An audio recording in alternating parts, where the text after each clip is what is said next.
kepercayaan itu sendiri-sendiri ya Pak. Betul, betul. Kayak gitu, kalau udah doanya kuat, bisa sowan, bisa doa dengan sungguh-sungguh ya diberi kesembuhan. Nggih, nggih. Apa yang jadi doanya ya dikabulkan. Betul, Ngaten to, Pak. betul.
sikik.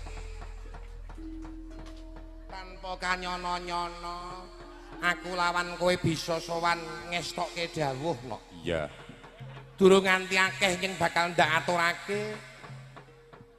Aku paling seneng kelawan para warga masyarakat. Iya. Ana ing papan kene ya mak ana ing Haraga Binangun kene. Iya, aku mau ketemu karo saking para panitia sing ngagem alma mater utawa kaos tuna satak dadi sanak iki mau werdine becik banget no. Iya. Lan kurang luwihe jlentreh kejaba ingkang diaturake dening para panawung krida mau aku uga iso negesake no. Negeske piye? Ya kuwi ora gedhekake ngrasa memungsuhan bakal ngasilake sedulur ingkang akeh.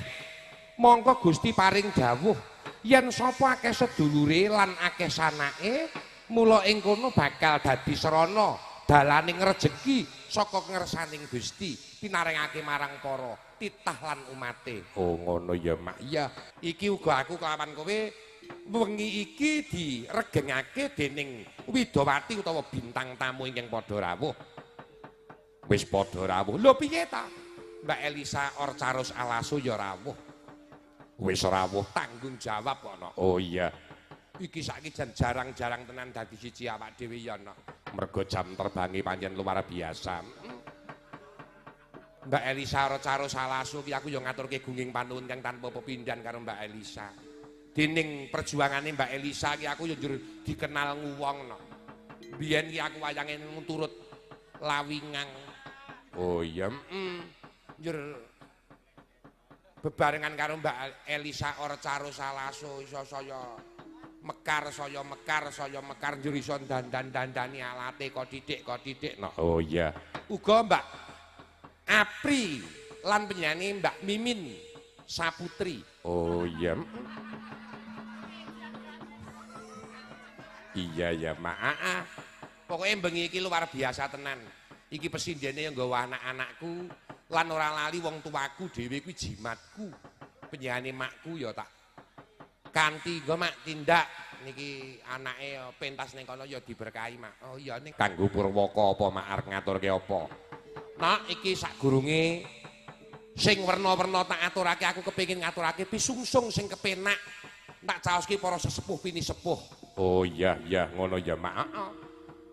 Pisanan iki kanggo sing halus-halus iki sesepuh pini sepuh tak caosane. Oh iya sapa utawa apa sing arep dicaosake?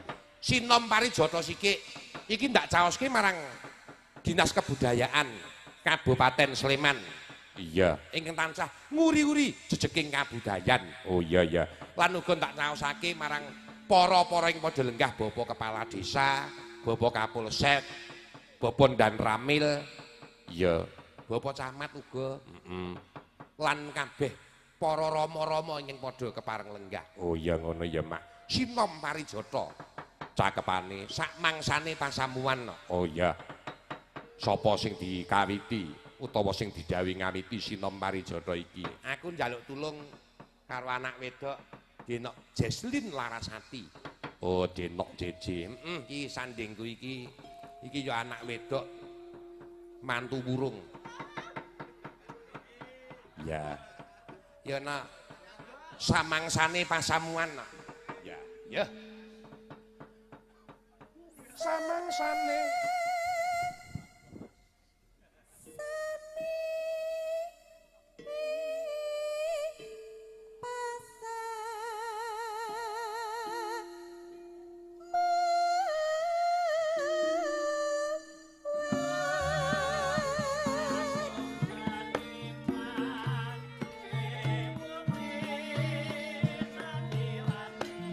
kayane mumpuk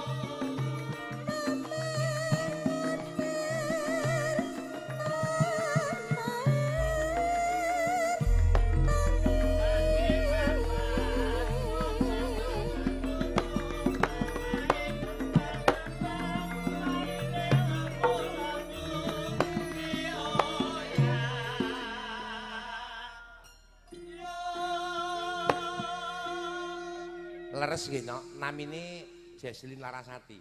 Leres Nggih. Pak. Daleme ngendi no?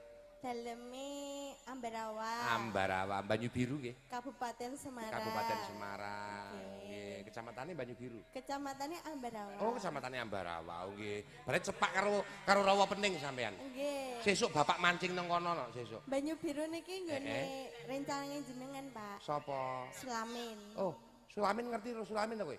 Nggih. Sulamin ki penjahat tak kandhani. Kowe kenal? Nggih kenal. Oh, bapakmu ya? Tanggane kula. Oh, iya. Ayo wis ora sida bebesanan wae lah. Ya, matur nuwun Denok Jesslyn Larasati ya.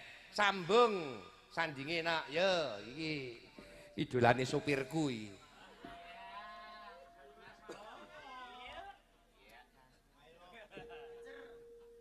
Nonano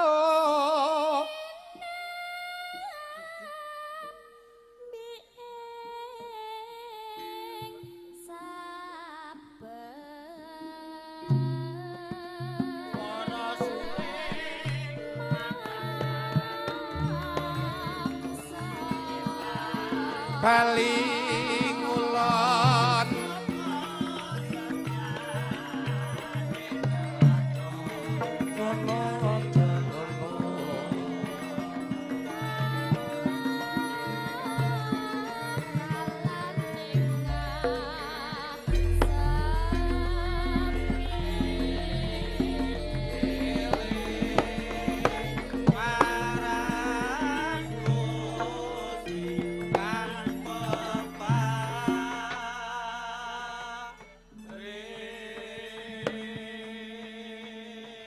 Nami sinten, Nduk? Nggih, nderek Ketapangan, kula Risma Windy, Pak. Oh, Risma sinten? Windy. Risma Windy. Daleme ngendi nok? Lopae Tuntang Kabupaten Semarang. Lopae Tuntang Kabupaten Semarang tekan Ngayogyakarta silaturahmi budaya ya. Nggih. Santai wae. Wong seniman ku ora Ngayogya, ora Semarang, ora Magelang kabeh nyewiji dadi siji. Lestari budayaku. Lho. Nah, wis kok Lopae Tuntang. Oh iya, bocahe cilik, raine cilik. Wah, ning jan gedhe TKT. Ya. Sambung sandinge. Oh ya.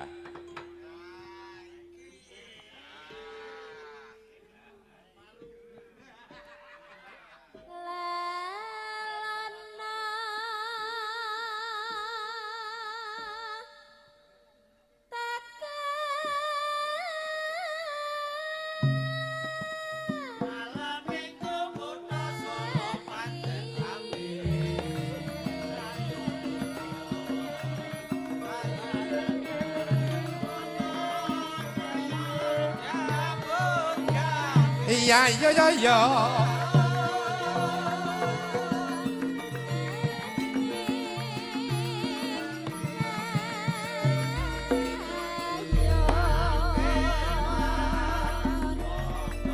Mampir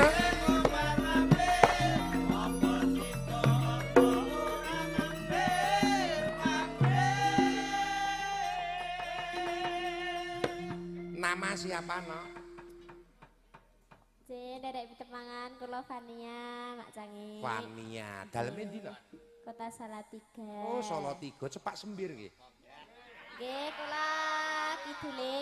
Nggih, kula pun nate ngeterke yoga-yoga kula terke mriki. Sing ngerteni Salatiga ki kok mung sempit. Lho mboten lho, kono ki ana tangga, ana perumahan biasa ora kok njur sing. Ora mung perumahan mriko ki.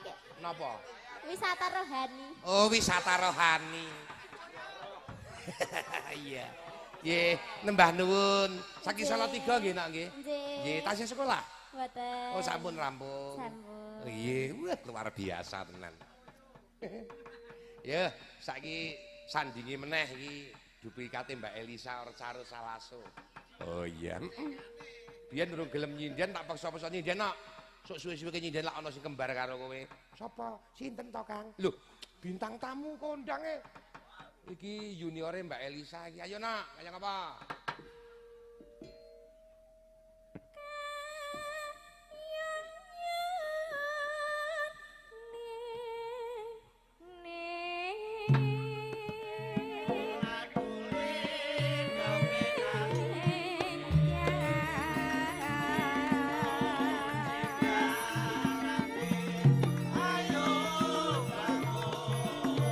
negarane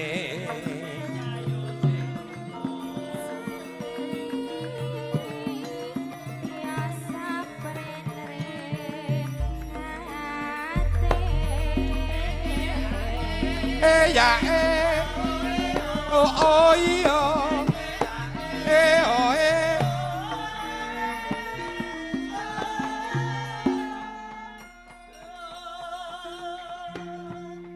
nama sapa nak?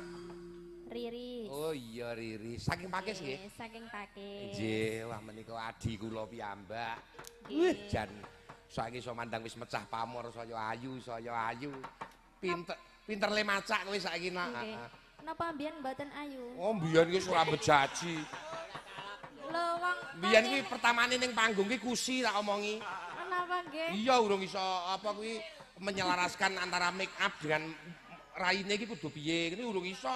Nggih. Oh saiki gade wis pengalaman srawung karo Maranggono, srawung bintang tamu, wis saya ketok manis mecah pamore. Lah nggih. Ya ming bathuke kuwi melenos ana kukule kuwi ya hati-hati kowe iki ora. Lah wong katut dhewe kok niki. Ana kukule iki wau kula teko mriki wis muni. Lho, Mbak Elisa wis teko Mbak Elisa. Ngono edian. Wah iki Dok malah kleru ta, Pak? ayo dok kleru, karena ya kembar kok iki.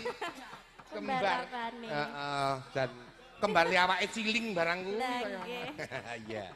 Ya, matur nuwun iki adimu Riris saka Pakis, adiku wedok sing tak domo-domo. Yo sambung sandinge.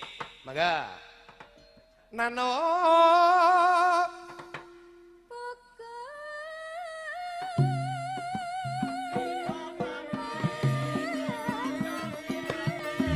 jangan so-aso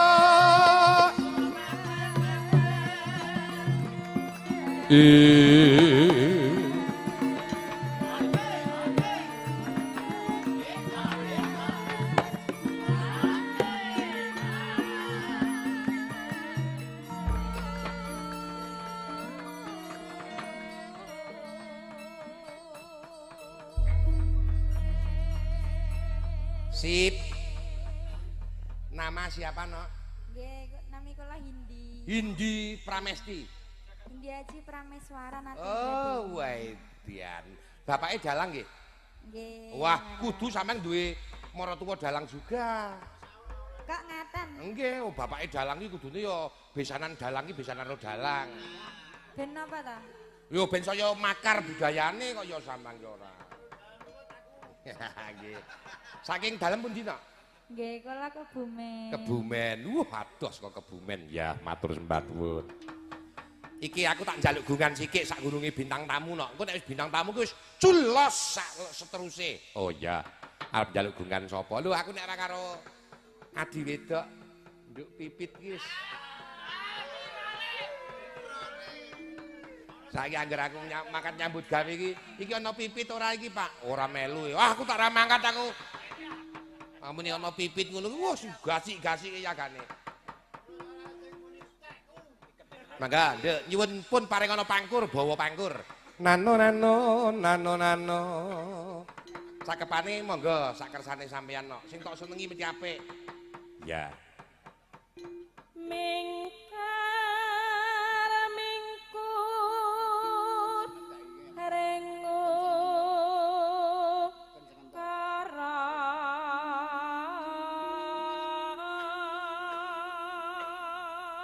Wah layak suarane apik.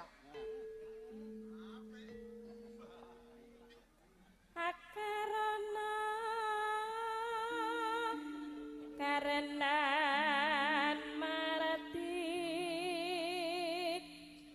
siwi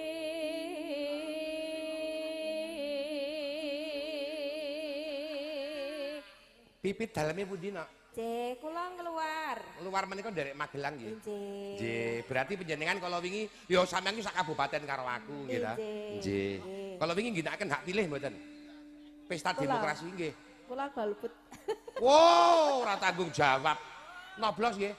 Nggih nyoblos. Oh nggih. Ah nggih wong parang ya jenengane menjadi warga negara yang baik itu ya harus menggunakan hak pilih. Nggih. Lanjut. sinawang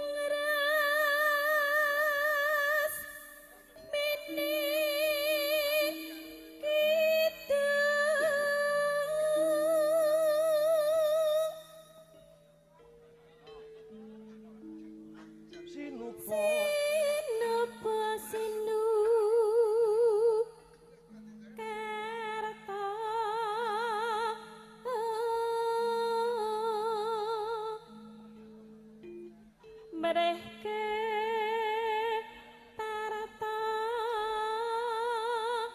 pakartine ngelmu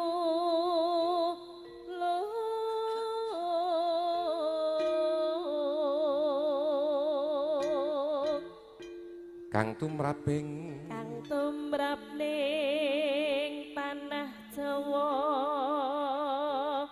Pit, Dalam? nek sing ninting laras iki di nglerok-nglerokke sesuk buaneni Pit. Niku aja nek kali kula ngonten niku kok nggih. Aja kewuwung entah mati karo sing nyarone kok terus bleret. Sinten to?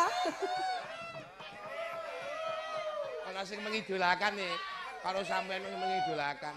Alah. Wis enak. Oh, wau pun anu samponan dereng. Wis yo. Oh, sampun. Sak botol kelas. Malah wis tuku ali-ali barang e. Oh, Tuku ali-ali nggih apa, Pak? Wonten pipit ta. Terus nganggo ali-ali. Oleh nang siki. Aku ageme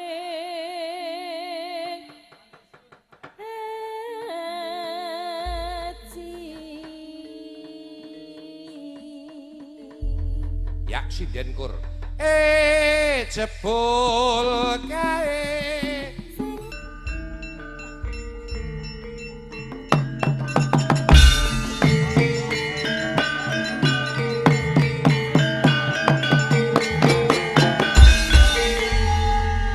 Luar biasa no. iya Iki kinarya pambuka tembang tembung Wijiling Wirama. Muga-muga langit sapitu binuka barokahe kanggo para warga masyarakat ana ing Harga Binangun sakiwa tengene luwih-luwih ana ing paroki Pakem kene padha pinaringan karahayon saka Siyeng Gusti Keng Hakarya Jagat. oh ngono ya mak Heeh. Nak Titi Wanci aku lawan kowe berkolaborasi bersama karo kanca-kanca Widowati bintang tamu sing padha rawuh. ya sapa sing diaturi jumeneng Kawitan saka sedulurku wedok panjenengane Mbak Elisa Carus. Monggo katuran jumeneng, Mak. Mbak, monggo. Nong nonin nong nong nong. Yo.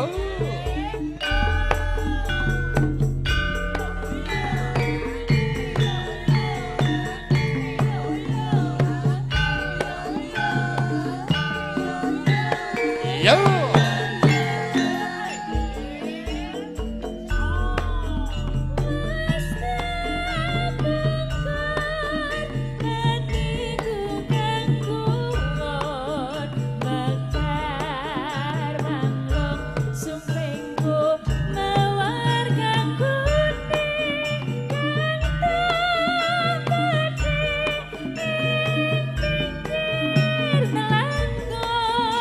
Dadi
Sugeng dalu Mbak Elisa. Ngaturaken wilujeng dalu macange Yuli mbok Pak Jumbo. Ingkang kula tresnani. Nggih. Ya kula tresnani nggih, kula tresnani ning mbok iya nuwun sewu pamana dawuh ki ora ming. Waduh kula pun kan nggih nang job e mbok aja ngono. Olah nggih pripun ngaten niku kan istilahe nggih sinten tanggung jawab profesional. Olah kok mboten dumeh niku mboten. Ning jenengan lak mboten ngerti nasibe kula. Nasib pripun? Ana sing ngundang Pak Jumbuh dengan Elisa. Karena Elisa enggak bisa, terus dadi batal. Niku oke. Waduh, lah niku lho. Niku sik kleru sinten nek ngaten niku. Lah niku jenengane apa kuwi kebejan iki dumunung ana Mbak Elisa. Kudu disyukuri. Nggih, dilalae nggih nembe dipercaya, nembe diremeni ngaten. Nggih. Tapi sik bener niku sik dinot nggih dalange ampun nggih bintang tamu napa dagelan. Nah, nyatane ya ngono ya nang nggon daerahku ki wane Mbak Elisa mboten saged nggih mboten sida mawon. Ayo kono minggato aku ya ngono. Ya ampun ngaten. Ning ya kula matur nuwun lho Mbak Elisa lho. Ternyata karena Mbak Elisa dan kanca-kanca sing kala masa nyengkuyung berkolaborasi dengan kita, suwi saya mekar. Nggih. Napa nggih eyeng-eyengan istilahnya. Eyeng-eyengan. Saling terkait, saling membantu, siapa yang bisa menolong ya bisa narik gitu. Nah, teng mriku niku lho. Niki sowan wonten ing Harjo Binangun nggih. Selang ngatur Ponggol. Ponggol nggih Ponggol. Hargo Binangun. Hargo Binangun. Ponggol nggih. Hargo Binangun menika dalam rangka ulang tahun Santa Maria Assunta kaping 28. Pira-pira? 28. Kok 28 to? Ya. 68. Oh, 28 ngoten mawon. Wilayahnya Santo Ignatius menika. Nggih luar biasa kula nderek mamuji, nderek donga nggih setek-setek ndongake ra ketang mung isone ya mung donga to Pak. Nggih to sing utama paling utama nggih dongane. Mugi-mugi ngrembaka. Amin. Ngrembaka anggenipun saged menggembalakan umat untuk para romo biarawan-biarawati. Betul. Juga semakin rumaket anggenipun kekadangan dalam Kristus. Amin. Lan mboten namung niku ning sedaya niki saged rukun kalih sedaya warga apapun latar belakang agama, apapun latar belakangnya, mau kaya, mau miskin, mau apapun pekerjaannya dirangkul kabeh iso sayuk rukun bangun desane. Yang paling luar biasa malih wonten. Nggih napa? Niku ngetokke nek wilayah mriki utawi pawara pangarsa agama wonten ing mriki niku bakal gedhek rasa pirukunan dengan nggelar kabudayan. Nggih. Budaya niku uga menjadikan lho perekat kebersamaan lho, perekat kebersamaan antara umat beragama lho. Nggih. Niku nggih. Pokoke lebur kabeh, Pak. Lebur kabeh nggih. Nggih, ora ndelok arep nganggo abang, ijo, ireng. Ireng bebas mawon nek wis didadekke siji ning nggon gelaran apa meneh gelaran seni pertunjukan wayang kabeh melebur dadi satu. Betul nggih. Dadi nyawiji, melu-melu tirakat kabeh, melu ndongake kabeh, murih ayem tentrem. Tur dengan adanya kegiatan seperti ini UMKM akan terangkat. Nyatane penjual-penjual di mriku nggih kathah. Pedogong paringi lancar, pedagang. Nggih. Pedogong. Nggih pokoke paringi iki apa rejeki sik kathah berkahi muga-muga wong ya iki acarane gereja iso berkahi nek saiki rong payu sesuk paringi tikel matikel saya luwih amin nggih matur suwun menika ingkang sampun rawuh sedaya nggih niki kula Elisa Orsarus Alaso Pak so ningali nggih nggih kula remen saged sowan wonten mriki. Ingkang kabaripun nggih wonten Gua Maria. Napa Pak naminipun? Naminipun Sup. Gua Maria apa, Bu? Sup. Ya Tela Martris. Nggih. Ya itu aku belum pernah, aku jadi pengen ke sana. Iya pasti. Dekat aja Pak itu. Di sini aja.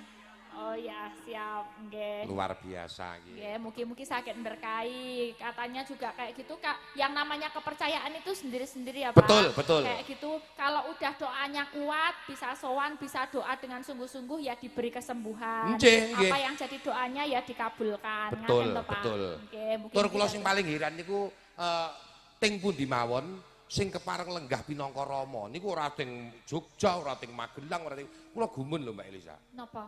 Ketulusane. Nggih. Saya itu duduk bersama dengan satu romo yang namanya Romo Koko yang lenggah wonten Ngablak. Ngablak. Kebetulan saya punya rumah juga di Ngablak. Saya itu sakit. Romo itu niliki kula.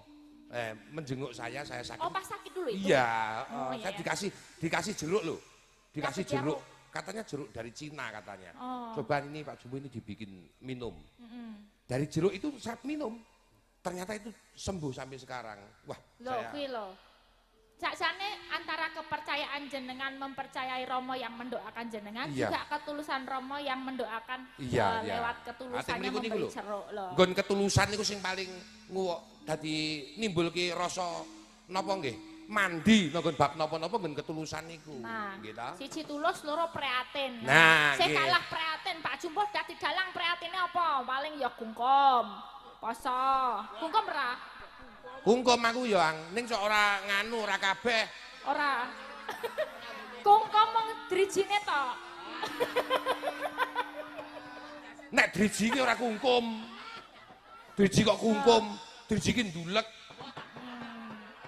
Kungkum ki ya sak jegor awak ngono paling ora ya mung kotok sirahe ngono. Gungkum ora tekan entek. Ah kuwi ora ambegang no ya.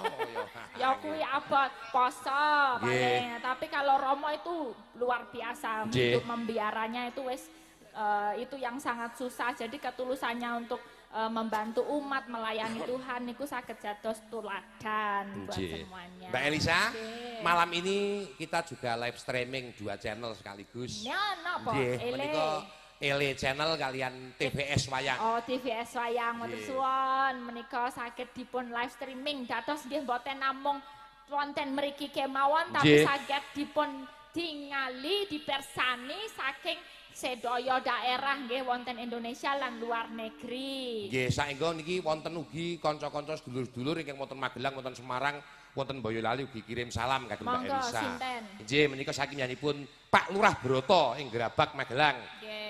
Nyawer 200.000 buat Mbak Elisa. Supados mangke ngaturaken pangkur Semarangan kagem Non Elisa.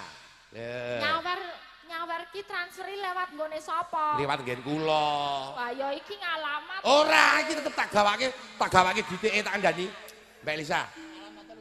Paroki sini itu membayar saya orang main-main. Luar biasa. Yeay.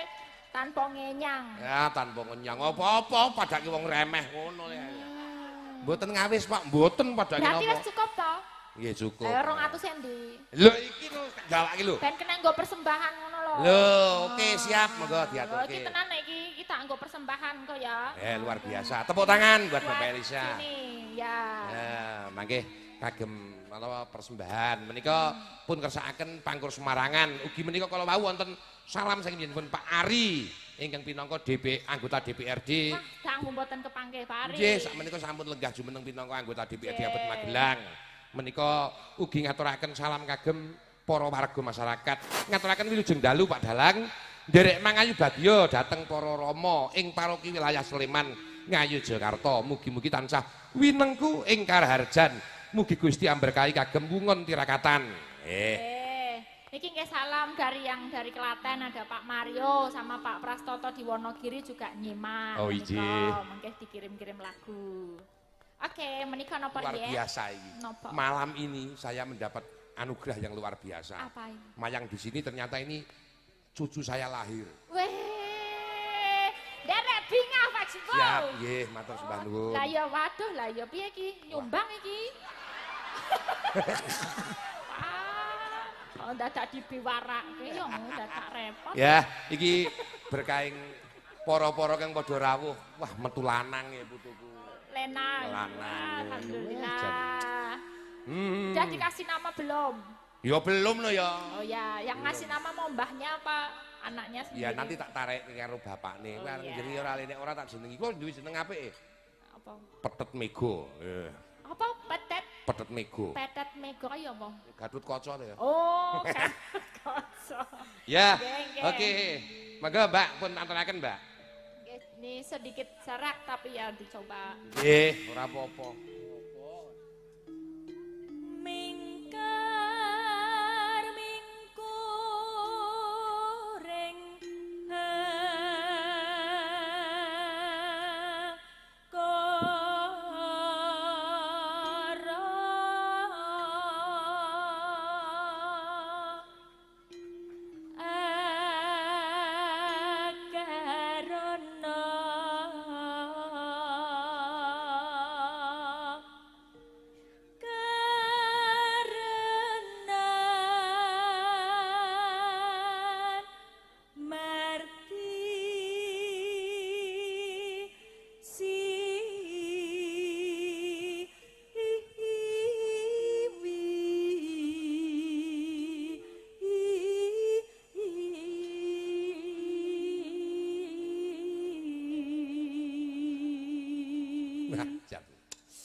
Suarane. Ya.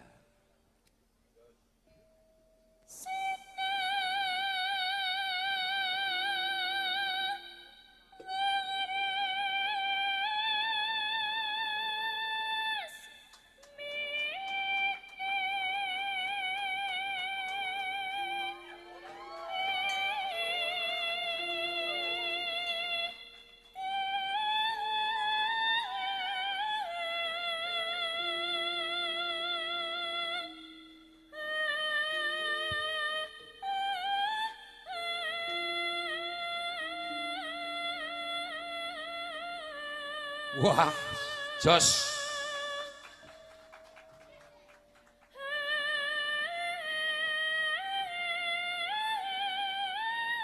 Wow.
Luar biasa. Mbak Elisa, Ya. ternyata penjenengan banyak yang mengidolakan loh. Orang ming piyayi penjenengan lenggahe nang yojo ning orang ming piyayi yojo sing mengidolakan penjenengan. Napa nggih? Nyatane penjenengan tekan Ponorogo, tekan Jawa Timur, Jawa Barat tuh luar biasa. Nggih. Iki jenengan nembang iki mau tepuk tangan iki krasa ora? Anu, soalnya aku le tepuk tangan ki marake aku mebor ning awang-awang. Jadi, Lah, makanya itu sebetulnya nyepot karo penjenengan. Iya. Nggih. rasane wis kaya doro aku. Iya luar biasa. Diteruske lagam, Mbak.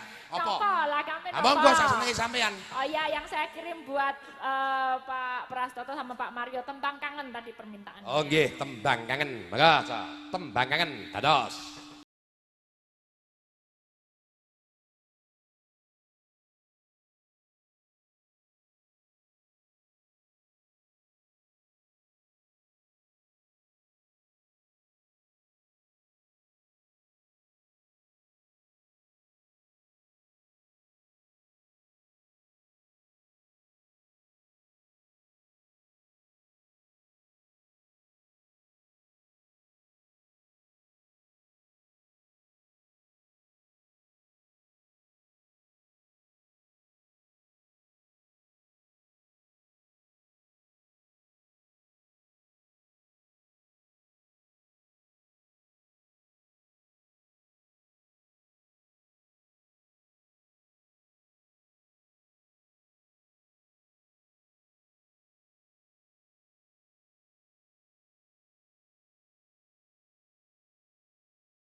ya ya ya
ya ya.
Sembah nuwun Mbak Elisa. Menika kula aturaken Rama-rama paroki, Rama Nunung, Rama Sikit, Rama Ditus, juga tadi yang rawuh ada Rama Sindu, nggih, dan Rama Fikep.